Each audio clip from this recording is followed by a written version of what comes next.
Hello everyone, this is Tej Bahadur Singh, and as you know, we are discussing the subject interpretation of a statute, which is provided in LLB Honors 8th semester.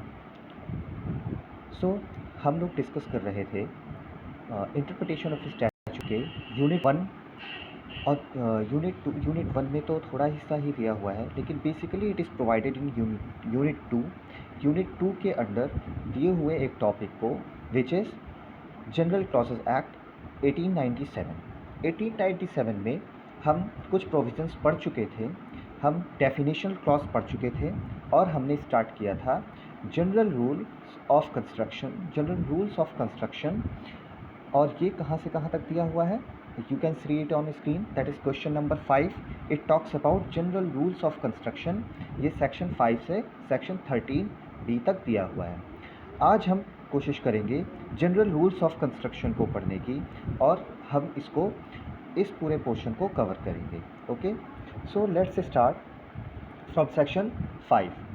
It talks about coming into operation of enactment. इसका मतलब क्या हुआ कि जहाँ पर where any central act, देखते हैं section 5 में क्या लिखा हुआ है। Where any central act has not specifically mentioned a particular date to come into offence, it shall be implemented on the day on which it receives the assent of the Governor General in the case of central acts made before the commencement of the Indian Constitution or the President in the case of an act of Parliament। इसका क्या मतलब हुआ? देखिए, जब भी कोई central act है, central act की हम यहाँ पर बात क्यों कर रहे हैं? क्योंकि सेंट्रल एक्ट पर ही जनरल क्लॉजेज एक्ट अप्लाई होता है। तो जनरल क्लॉजेज एक्ट किस पर अप्लाई होता है? सेंट्रल एक्ट्स पर ही, इसलिए यहाँ पर सेंट्रल एक्ट की बात की गई है।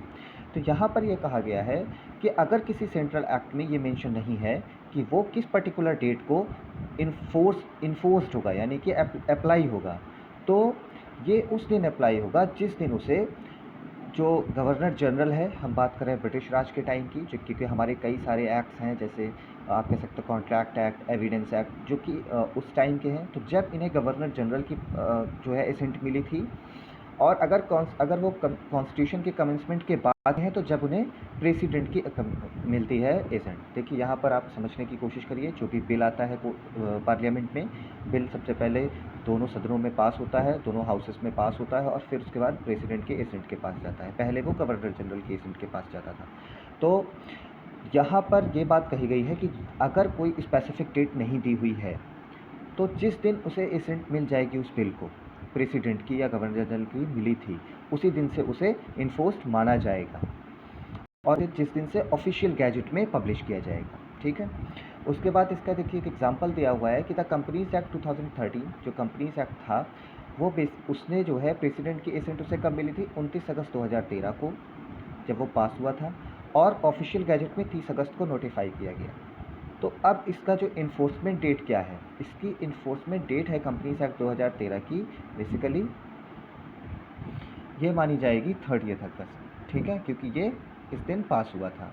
इसी तरह, लेकिन यहाँ पर देखिए आप क्या लिखा हुआ, यहाँ कोई स्पेसिफिक कंपनीज एक्ट आप उठाएंगे तो कंपनीज एक्ट में कोई स्पेसिफिक डेट इन्फोर्समेंट की नहीं लिखी हुई है। इसलिए जो डेट प्रेसिडेंट के एसेंट मिलने के बाद जिस डेट में पब्लिश हुआ ऑफिशियल गैजेट में, वही डेट मान ली गई उसकी। ठीक, इसको हम आगे देखें।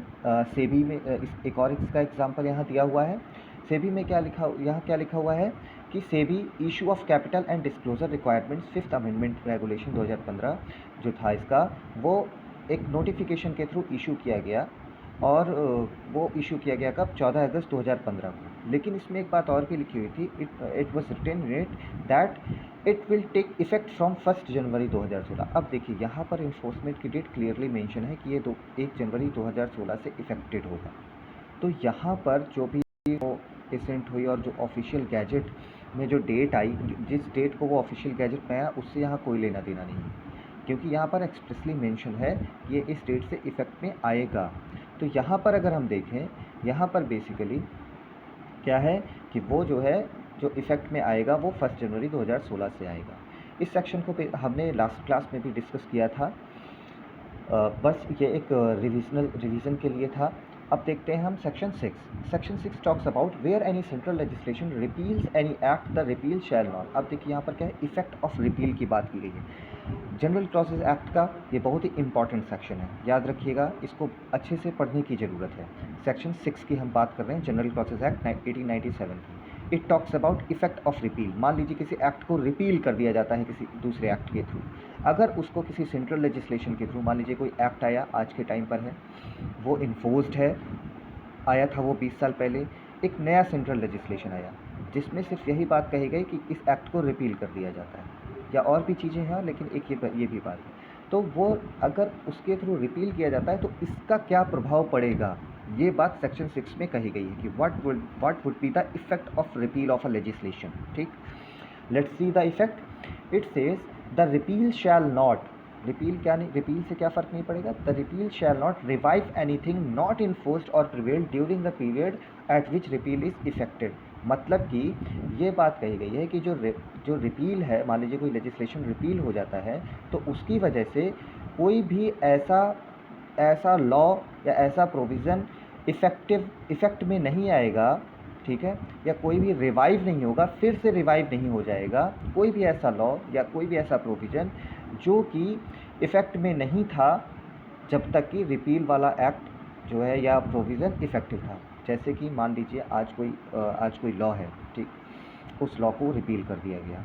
उस लॉ को रिपील करने से कोई भी ऐसा सेक्शन या कोई भी ऐसा प्रोविज़न या कोई भी ऐसा लॉ फिर से रिवाइव नहीं होगा जो कि इफ़ेक्टेड नहीं था, इफ़ेक्ट में नहीं था जब रिपील्ड एक्ट या रिपील्ड प्रोविज़न इफ़ेक्ट में था। ठीक है, उसके बाद हम देखते हैं पॉइंट 2, क्या लिखा है, the repeal shall not affect the prior management of any legislation that is repealed और एनीथिंग परफॉर्म और अंडरगॉन। मतलब कि जो भी कोई लेजिस्लेशन है, जो कि जिस लेजिस्लेशन को रिपील किया गया है उसके किसी भी प्रायर मैनेजमेंट का पे अफेक्ट नहीं पड़ेगा। ठीक है, या कोई परफॉर्म की गई है, कोई भी मान लीजिए फंक्शन परफॉर्म किया गया है या किसी भी काम को किया गया है उस लेजिस्लेशन के थ्रू, उस पर इफ़ेक्ट नहीं पड़ेगा, उसको वैलिड माना जाएगा। ठीक है, पॉइंट नंबर 3 देखें अगर इसमें कि it shall not affect any claim, privilege, responsibility और डेट ऑब्टेन्ड, इंश्योर्ड और सस्टेन्ड अंडर एनी लेजिस्लेशन सो रिपील्ड। मान लीजिए किसी लेजिस्लेशन जिसे कि रिपील कर दिया गया है नए सेंट्रल लेजिस्लेशन के थ्रू, ठीक है, उस जो रिपील्ड लेजिस्लेशन है उसके अंडर में कोई क्लेम किया गया है, उसके प्रोविज़न को अवेल करते हुए कोई डेट लिया गया है या डेट से रिलेटेड कोई क्लेम है, ठीक है, या कोई भी ऐसा एक्ट है, तो उस किसी भी ऐसे एक्ट में कोई भी ऐसा एक्ट या कोई भी ऐसा प्रिविलेज या कोई भी ऐसा क्लेम जो है इनवैलिड नहीं होगा, वो सारे वैलिड होंगे, लॉफुल होंगे। ठीक है, और वो रिपील नहीं माने जाएंगे। तो वो सारी चीज़ें जो उस एक्ट के अंडर की गई, those all things would be valid. Okay, now let's come to the fourth point. It says it shall not affect any punishment, forfeiture or penalty sustained with regard to any offense committed as opposed to any legislation। इसका मतलब क्या हुआ कि ये किसी भी ऐसे punishment, forfeiture या पेनाल्टी जो भी मिली हुई है उस एक्ट के अंदर जिसे रिपील कर दिया गया है, ठीक है, वो अनलॉफुल नहीं माना जाएगा या इनवैलिड नहीं होगा, वो भी वैलिड माना जाएगा।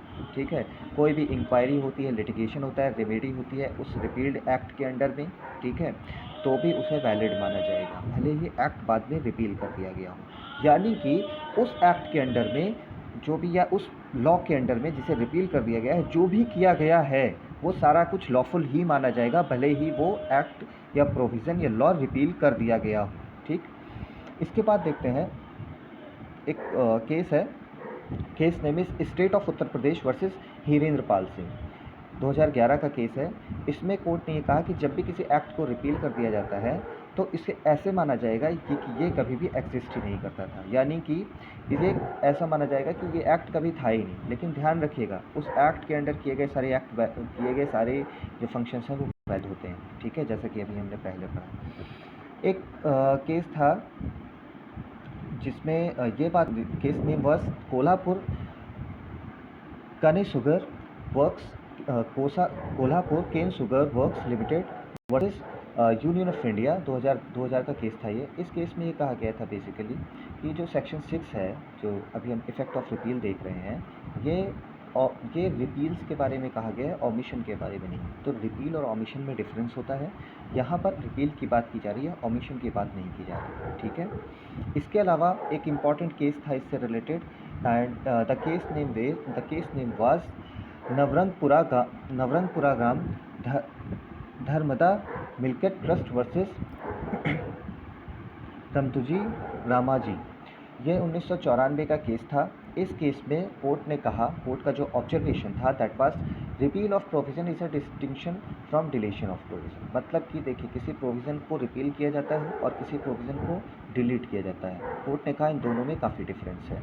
जो रिपील है बेसिकली वो कंप्लीट ऑब्लिट्रेशन लाता है, यानी कि उसे पूरी तरीके से उसकी, अगर किसी प्रोविज़न को रिपील कर दिया गया है तो उसकी एग्जिस्टेंस पूरी तरीके से ख़त्म हो जाती है, ठीक है। जैसे कि वो कभी था ही नहीं, ये मान लिया जाता है, ठीक। इसके अलावा जो रिपील प्रोविज़न है, जबकि जो डिलीशन होता है, जो डिलीट किया जाता है कोई प्रोविज़न, उसका क्या मतलब होता है, उसमें ये देखा जाता है कि वो बेसिकली जो डिलीशन है वो कब से इफ़ेक्ट होता है, जब से लेजिस्लेचर उसको डिलीट करता है। यानी कि रिपील को ये माना जाता है कि शुरुआत से कभी था ही नहीं, लेकिन डिलीट में ये माना जाता है कि जिस डेट से डिलीट किया गया है उसी डेट से उसको डिलीट माना जाता है, उससे पहले उसे इफेक्टेड माना जाता है, ठीक है। इसके बाद section 8 is not very much important. Let's see section 9। It talks about commencement at termination of time. देखिए, किसी भी चीज़ का कब कमेंसमेंट होता है और किसी भी अगर टाइम ड्यूरेशन को आप काउंट कर रहे हैं तो वो कब जो है टर्मिनेट होगा, ये डिस्कस किया गया है सेक्शन 9 में। इसमें कहा गया है कि इन एनी लेजिस्लेशन और regulation it shall be sufficient for the purpose of excluding the first in a series of day और any other period of time to use the word from. मतलब कि अभी इसको समझेंगे। And for the purpose of including the last in a series of days और any other period time to use the word to. देखिए, जब भी कोई लेजिस्लेशन या रेगुलेशन में आपको अगर कोई टाइम पीरियड काउंट करना है तो जब भी हम उसको पढ़ेंगे तो हम इसमें ये बात कही गई है कि जो भी जहाँ से फ्रॉम लिखा हुआ है वहाँ से पहले दिन को डिलीट कर देंगे, ठीक है, और जो लास्ट डेट है उसको इंक्लूड कर देंगे। ये कैसे काउंट होता है, फ्रॉम और टू से काउंट होता है। From this date to this date ये लिखा होता है ना, आपने देखा होगा अक्सर। तो वहाँ पर उससे पहले वाले दिन को एक्सक्लूड किया जाएगा और लास्ट वाले डे को इंक्लूड किया जाएगा। एग्जाम्पल देखिए, आपको क्लियरली समझ में आ जाएगा। It says if a company declares dividend for its share holder in its annual general meeting. कोई कंपनी की एनुअल जनरल मीटिंग हुई और उसने उसमें क्या किया, अपने डिविडेंड्स डिक्लेयर किए, ठीक है। और वो जनरल मीटिंग कब हुई, 30 सितंबर 2016 को वो जनरल मीटिंग हुई। अब वो मीटिंग तो देखिए 30 सितंबर 2016 को हुई, ठीक है, और डिविडेंड डिक्लेयर किए गए उस दिन। लेकिन हुआ क्या कि कंपनीज एक्ट के अगर हम प्रोविजंस को देखें तो उसमें क्या कहा गया है कि कंपनी जो है, company is required to pay declared dividend within 30 days from the date of declaration. अब इसमें क्या बात कही गई है कि कंपनीज एक्ट में ये बात कही गई है कि डिक्लेयर डिविडेंड को पे करने के लिए 30 दिन का समय रखा गया है, ठीक। तो यहाँ पर वो 30 दिन क्या होगा, 30 तारीख को, 30 नवंबर को 2016 को ये बात डिक्लेयर की गई, या ठीक है, लिखा है ना, इफ़ कंपनी डिक्लेयर्स डिविडेंड। तो कब कब मीटिंग हेल्ड की हुई है उसकी, 30 सितंबर 2016 को। तो अगर 30 सितंबर 2016 को उसकी मीटिंग हेल्ड हुई है और उसमें ये कहा गया है कि डिविडेंड्स डिक्लेयर किए गए हैं और कंपनीज एक्ट में लिखा हुआ है कि 1 महीने के अंदर उनको वो पे करना है, ठीक है। तो यहाँ पर वो 1 महीना कब से शुरू होगा, वो शुरू होगा 30 सितंबर को नहीं काउंट किया जाएगा, 1 तारीख से काउंट किया जाएगा। और कब तक काउंट किया जाएगा, 1 महीना यानी कि 30 अक्टूबर तक, ठीक है। ये बात इसमें कही जाती है। सेक्शन 10 को देखते हैं। It talks about computation of time. Computation of time में क्या है, it says whereby any legislation और regulation any act or proceeding is directed or allowed to be done or taken in any court let's read it again. It says whereby any legislation or regulation, any act or proceeding is directed or allowed to be done or taken in court or office on a certain day within the prescribed period, then if the court office is closed on that day or last day of the prescribed period, the act or proceeding shall be considered as done or taken in due time if it is done or taken on the next day afterwards on which the court और office is open. देखिए, इसको बड़े ही simple words में समझते हैं। इसमें बस एक बात ये कही गई है कि मान लीजिए कोई लेजिस्लेशन या कोई भी रेगुलेशन है, ठीक है, उसमें ये कोई एक्ट को करने को कहा गया है या फिर कोई प्रोसीडिंग की गई है, प्रोसीडिंग की बात की गई है, प्रोसीडिंग होगी या फिर कोई एक्ट की, मान लीजिए कोई एक्ट और लेजिस्लेशन है, कोई इनेक्टमेंट है या फिर कोई लेजिस्लेशन है, उसमें किसी एक्ट की बात की गई है, किसी कार्य की बात की गई है या फिर किसी प्रोसीडिंग की बात की गई है। यहाँ पर ये बात कही गई है कि अगर उसमें कोई सर्टेन डे की बात कही है या पीरियड ऑफ टाइम की बात की गई है कि इस सर्टेन डे तक ये काम हो जाना चाहिए या इस पीरियड ऑफ टाइम तक ये काम हो जाना चाहिए। मान लीजिए आज एक एग्जांपल लेते हैं कि ये आपसे कहा गया है कि कोई भी काम 20 तारीख तक हो जाना चाहिए, ठीक है। अब 20 तारीख को संडे पड़ गया, तब क्या होगा? ये बात सेक्शन 10 में कही गई है कि अगर कोई हॉलीडे पड़ जाता है, किसी भी तरीके का ऑफिशियल हॉलीडे पड़ता है, तो जो अगर भले ही उसमें 20 लिखा हुआ है, तो जो नेक्स्ट वर्किंग डे होगा वो नेक्स्ट वर्किंग डे अलाउड होगा, यानी कि वो नेक्स्ट वर्किंग डे काउंट किया जाएगा उस 20 दिन में। अगर किसी चीज़ की लास्ट डेट 20 तारीख है, जैसे कि मान लीजिए आप कोई फॉर्म भरते हैं किसी भी एग्ज़ामिनेशन के लिए, ठीक, और उसमें ये कहा गया है कि जो ऑफ़लाइन फॉर्म है, ऑनलाइन की नहीं, क्योंकि ऑनलाइन तो हमेशा एक्टिव रहते हैं, ऑफ़लाइन फॉर्म आपको अप्लाई करना है किसी और पोस्ट ऑफिस में जाके। पोस्ट ऑफिस में जाके आप जब ऑफ़लाइन फॉर्म अप्लाई करोगे तो वहाँ पर क्या होगा कि उस ऑफ़लाइन फॉर्म में अब लास्ट डेट 20 तारीख रखी गई है, 20 तारीख को हॉलीडे संडे पड़ गया मान लीजिए, तो अब पोस्ट ऑफिस बंद रहेगा, तो आपके लिए तो अगर देखा जाए तो 19 तारीख की लास्ट डेट बची। तो यहाँ पर यही बात कही गई है कि वो 19 तारीख नहीं, बल्कि अगर 21 को वर्किंग डे है तो 21 तारीख फिर उसकी लास्ट डेट होगी, ठीक है। अगर मान लीजिए 21 को भी हॉलीडे है तो 22 तारीख लास्ट डेट होगी, भले ही उसमें 20 लिखा हुआ है, ठीक है। ये बात सेक्शन 10 कहता है। और इसके बाद इससे रिलेटेड एक केस भी है, केस का नाम है K Susal Ratnam versus division engineer NHC Tirunelveli. अब इसको देखते हैं, इस केस में क्या था। इसमें मद्रास हाई कोर्ट ने अपना ऑब्जर्वेशन दिया और कहा कि जो लास्ट डेट है प्रेस्क्राइब्ड पीरियड की, वो सब्सिक्वेंट डेट हो सकती है नोटिफिकेशन की, अगर उस सब्सिक्वेंट डेट को कोई हॉलीडे होता है तो, ठीक है। और ये प्रिंसिपल इस सेक्शन में रखा गया है, यानी कि वही बात जो मैंने अभी कही आपसे कि मान लीजिए कोई भी डेट अगर लास्ट डेट है किसी उसकी और उस डेट को हॉलीडे है, तो उसकी जो सब्सिक्वेंट वर्किंग डेज जो सब्सिक्वेंट डेट होगी, शर्त ये है कि वो सब्सिक्वेंट डेट में वो वर्किंग डे होना चाहिए, जो भी नेक्स्ट वर्किंग डे होगा। अब इसको इस तरीके से समझ सकते हैं कि मान लीजिए लास्ट डे को हॉलीडे है, तो उसके बाद जो भी नेक्स्ट वर्किंग डे होगा वही उसकी लास्ट डेट मानी जाएगी, ठीक है।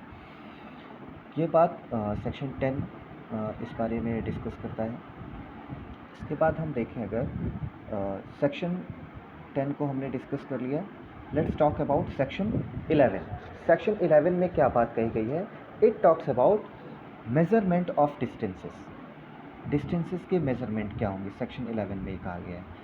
तो यहाँ पर अगर हम देखें कि जैसे कोई डिस्टेंस है, अब उसका मेज़रमेंट करना है, तो आप जनरली पाएंगे अगर ऐसा किसी भी एक्ट में है मेज़रमेंट ऑफ डिस्टेंस के बारे में कि किसी दूरी को नापना है, तो उसमें ये चीज़ जनरली नहीं लिखी होती कि कैसे मेज़रमेंट किया जाएगा, ठीक है, उसका बेसिस क्या होगा।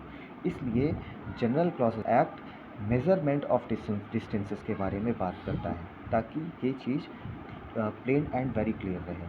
इसमें हम देखते हैं कि section 11 says that in the measurement of any distance for the purpose of any central act और regulation made after the commencement of this act. यहाँ पर क्या बात कही गई कि अगर इस एक्ट के कमेंसमेंट, इस एक्ट का मतलब क्या है, जनरल क्लॉजेस एक्ट, तो जनरल क्लॉजेस एक्ट के कमेंसमेंट के बाद अगर कोई सेंट्रल एक्ट या रेगुलेशन आया है, ठीक है, तो उस एक्ट के अंडर अगर कोई मेज़रमेंट, किसी डिस्टेंस का मेज़रमेंट करना है, तो वो कैसे होगा, दैट डिस्टेंस शैल, वो डिस्टेंस कैसे मेज़र होगी, unless a different intention appears, जब तक कि उस एक्ट में डिफरेंट इंटेंशन ना हो या अलग तरीके से मेज़रमेंट के बारे में एक्सप्रेसली ना लिखा हो, तब तक किस तरीके से उसका मेज़रमेंट होगा, the distance shall be measured in a straight line on a horizontal plane.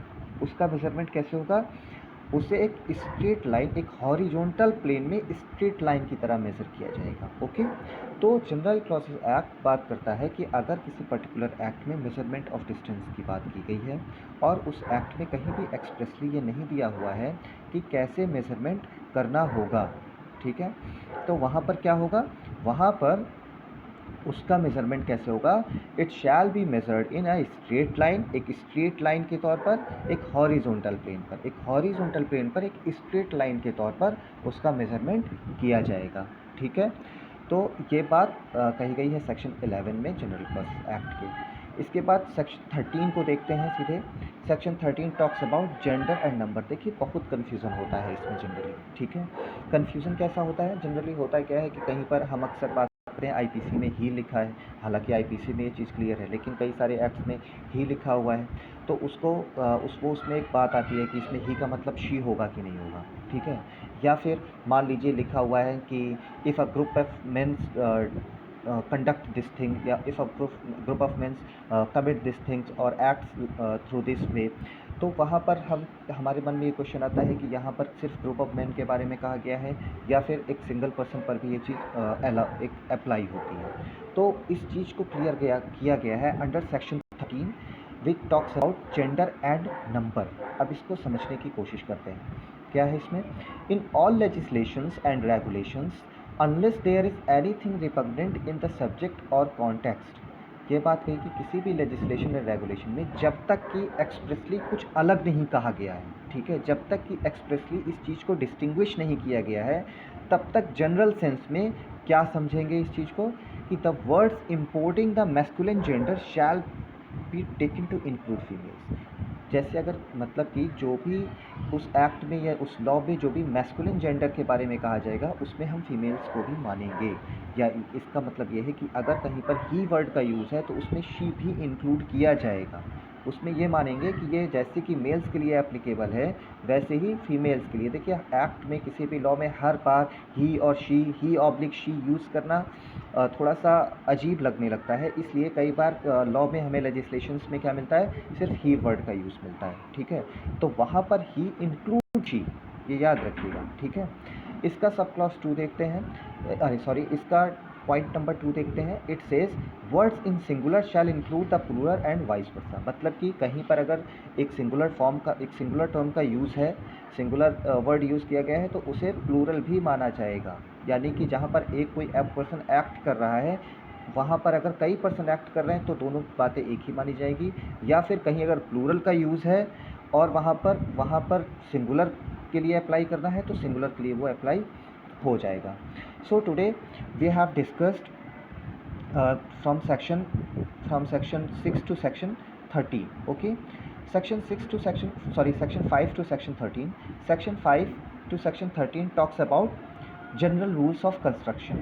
ठीक, हमने इसमें डेफिनेशन क्लॉज पढ़ा and these were the general rules of construction. देखिए ये दोनों जो पोर्शन है आप कह सकते हैं section 1 to section 13B, these are the most important section of general clauses act. तो इनको आप बहुत ही अच्छे से पढ़िएगा प्लीज़, ठीक है, बहुत अच्छे से इन पर ध्यान दीजिएगा। उसके बाद जो पोर्शन है वो बहुत इंपॉर्टेंट तो नहीं है but we will discuss it. Okay, so okay, in next class we will discuss further. Thank you.